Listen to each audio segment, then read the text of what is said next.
جنگی صورتحال پر غور کیا تو اپنے مشیروں کو بلا کر انہیں بھی تفصیل سنائی۔ اس نے کہا بکھری ہوئی فوج کو یکجا کر کے پیچھے ہٹانا آسان کام نہیں، دشمن انہیں یکجا نہیں ہونے دے گا۔ سپاہی سے اس فوج کے جذبے پر بھی برا اثر پڑے گا جو مصر میں ہے اور جو یہاں میرے ساتھ ہے، اور قوم کا دل ٹوٹ جائے گا۔ مگر حقائق سے فرار بھی ممکن نہیں، اپنے آپ کو فریب دینا بھی خطرناک ہے۔ حقائق کا تقاضا یہ ہے کہ تقی الدین اپنی فوج کو واپس لے آئے۔ ہم اسے کمک نہیں دے سکتے، ہم کرک کا محاصرہ اٹھا کر اس کی مدد کو نہیں پہنچ سکتے۔ میرے بھائی نے بہت بڑی غلطی کی ہے، بڑی ہی قیمتی فوج ضائع ہو رہی ہے۔ یہ ذاتی وقار کا مسئلہ نہیں بننا چاہیے، ایک اعلیٰ حکام نے کہا۔ ہمیں سوڈان کی جنگ سے دستبردار ہونے کا فیصلہ کرنا چاہیے۔ قائدین اور حکام کے غلط فیصلوں سے فوج بدنام ہو رہی ہے۔ ہمیں قوم کو صاف الفاظ میں بتا دینا چاہیے کہ سوڈان میں ہماری ناکامی کی ذمہ داری فوج پر عائد نہیں ہوتی۔ بلا شبہ یہ میرے بھائی کی غلطی ہے، سلطان ایوبی نے کہا، اور یہ میری غلطی بھی ہے کہ میں نے تقی الدین کو اجازت دی تھی کہ حالات کے مطابق وہ جو کارروائی مناسب سمجھے مجھ سے پوچھے بغیر کر گزرے۔ اس نے اتنی بڑی کارروائی حقائق کا جائزہ لیے بغیر کر دی اور اپنے آپ کو دشمن کے رحم و کرم پر چھوڑ دیا۔ میں اپنی اور اپنے بھائی کی لغزشوں کو اپنی قوم سے اور نور الدین زنگی سے چھپاؤں گا نہیں۔ میں تاریخ کو دھوکہ نہیں دوں گا۔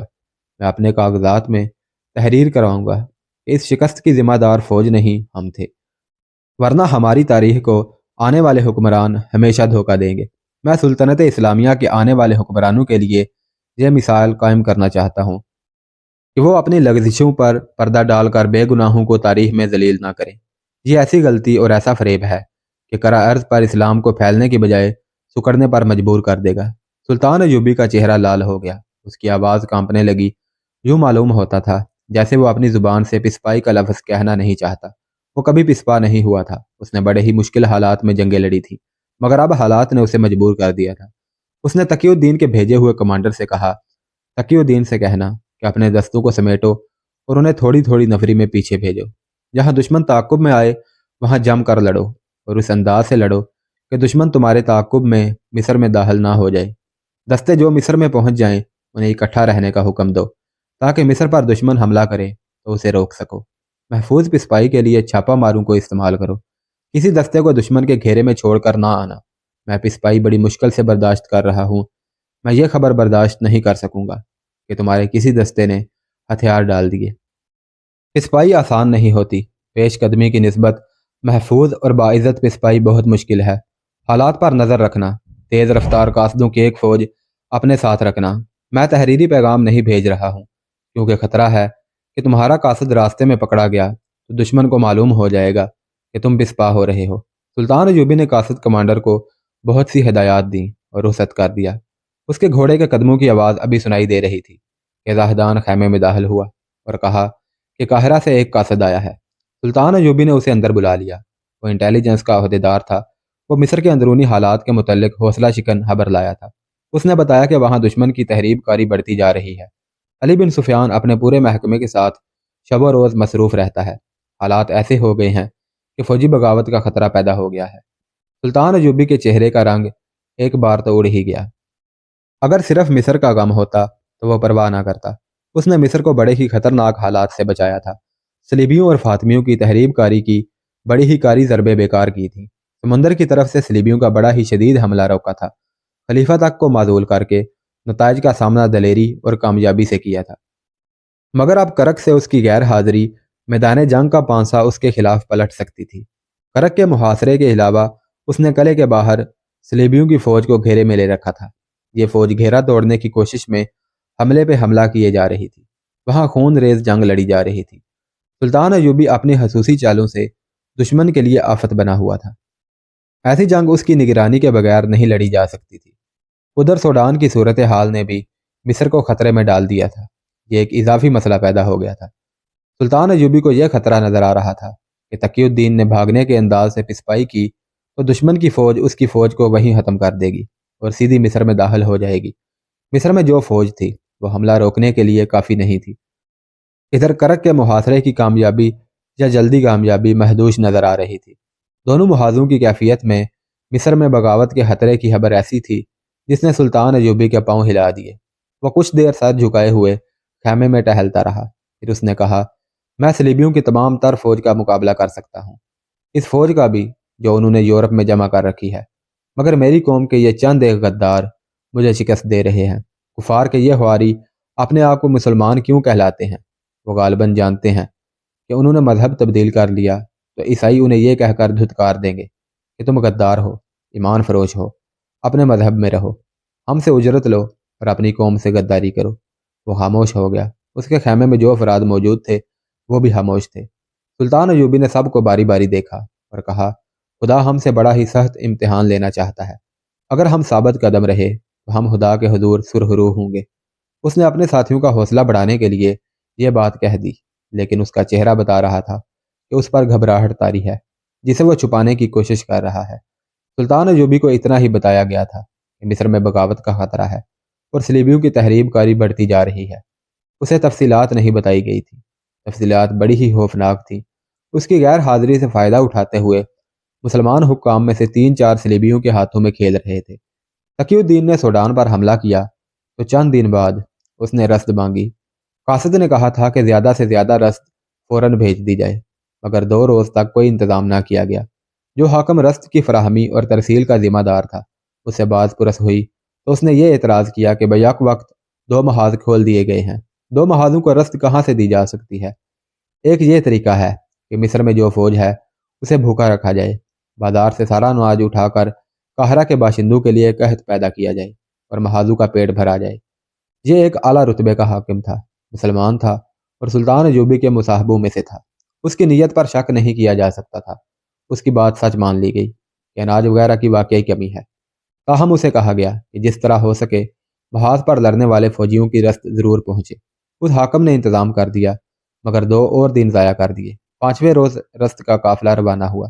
یہ اونٹوں اور خچروں کا بڑا ہی لمبا قافلہ تھا۔ مشورہ دیا گیا کہ قافلے کے ساتھ فوج کا ایک گھوڑ سوار دستہ حفاظت کے لیے بھیجا جائے۔ اسی حاکم نے جو رسد فراہم کرنے کا ذمہ دار تھا فوج کا دستہ بھیجنے پر اعتراض کیا اور جواز یہ پیش کیا کہ تمام راستہ محفوظ ہے، اس کے علاوہ مصر میں فوج کی ضرورت ہے۔ چنانچہ رسد حفاظتی دستے کے بغیر بھیج دی گئی۔ روانگی کے 6 روز بعد اطلاع آ گئی کہ رسد راستے میں ہی سوڈان میں دشمن کی گھات میں آ گئی ہے۔ سوڈانی رسد کو بما جانوروں کے لے گئے ہیں اور انہوں نے شتر بانو کو قتل کر دیا ہے۔ قاہرہ ہیڈ کوارٹر کے بالائی حکام پریشان ہو گئے۔ رسد کا ضائع ہو جانا معمولی سی چوٹ نہیں تھی۔ سوڈانی میدان جنگ میں فوج کی ضرورت کا احساس ان کی پریشانی میں اضافہ کر رہا تھا۔ انہوں نے ذمہ دار حاکم سے کہا کہ وہ فوری طور پر اتنی ہی رسد کا انتظام کرے۔ اس نے کہا کہ منڈی میں اناج کی قلت ہو گئی ہے، تاجروں سے کہا جائے کہ اناج مہیا کریں۔ تاجروں سے بات ہوئی تو انہوں نے اپنے گودام کھول کر دکھا دیے، سب خالی تھے۔ گوشت کے لیے ایک بھی دمبا، بکرا، بیل، گائے یا کوئی اور جانور نظر نہیں آتا تھا۔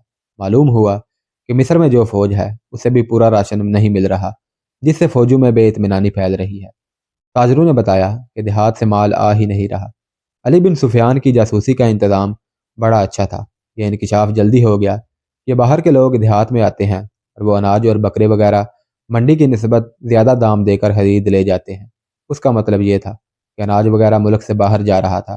تب سب کو یاد آیا کہ 3-4 سال قبل سلطان ایوبی نے مصر کی پہلی فوج کو، جس میں سوڈانی باشندوں کی اکثریت تھی، بغاوت کے جرم میں توڑ کر اس کے افسروں اور سپاہیوں کو سرحد کے ساتھ ساتھ قابل کاشت اراضی دے کر کاشتکار بنا دیا تھا۔ وہ لوگ اب مصری حکومت کو اور منڈیوں کو اناج دیتے ہی نہیں تھے۔ یہ سوڈان پر حملے کا رد عمل تھا۔ یہ انقلاب 6-7 دنوں میں آ گیا تھا۔ اناج کی فراہمی کا کام فوج کو سونپا گیا۔ دن رات کی بھاگ دوڑ سے تھوڑا سا اناج ہاتھ آیا جو فوج کی حفاظت میں سوڈان کے محاذ کو روانہ کر دیا گیا۔ بلائی حکام کے لیے رسد کا مسئلہ بہت ٹیڑھا ہو گیا۔ اس سے پہلے ایسی قلت کبھی نہیں ہوئی تھی۔ انہیں یہ ڈر بھی تھا کہ سلطان ایوبی نے رسد مانگ لی تو کیا جواب دیں گے۔ سلطان ایوبی کبھی بھی تسلیم نہیں کرے گا کہ مصر میں اناج کا قحط پیدا ہو گیا ہے۔ اس مسئلے کا حل تلاش کرنے کے لیے 3 حکام کی ایک کمیٹی بنائی گئی۔ ان میں انتظامیہ کے بڑے عہدے کا ایک حاکم سلیم الادریس تھا۔ اس دور کی تحریروں کے مطابق الادریس اس کمیٹی کا سربراہ تھا۔ دوسرے 2 اس سے ایک ہی درجہ کم عہدے کے غیر فوجی یعنی شہری انتظامیہ کے حاکم تھے۔ رات کے وقت یہ تینوں پہلے اجلاس میں بیٹھے تو 2 نے الادریس سے کہا کہ سلطان ایوبی نے 2 محاذ کھول کر سخت غلطی کی ہے اور تقی الدین ہاری ہوئی جنگ لڑ رہا ہے۔ فلسطین مسلمانوں کی سرزمین ہے، سلیم الادریس نے کہا۔ ہم سے حقیقت چھپائی جا رہی ہے، دوسرے نے کہا۔ صلاح الدین ایوبی قابل قدر شخصیت ہے، لیکن آپس میں سچ بات کرنے سے ہمیں ڈرنا نہیں چاہیے۔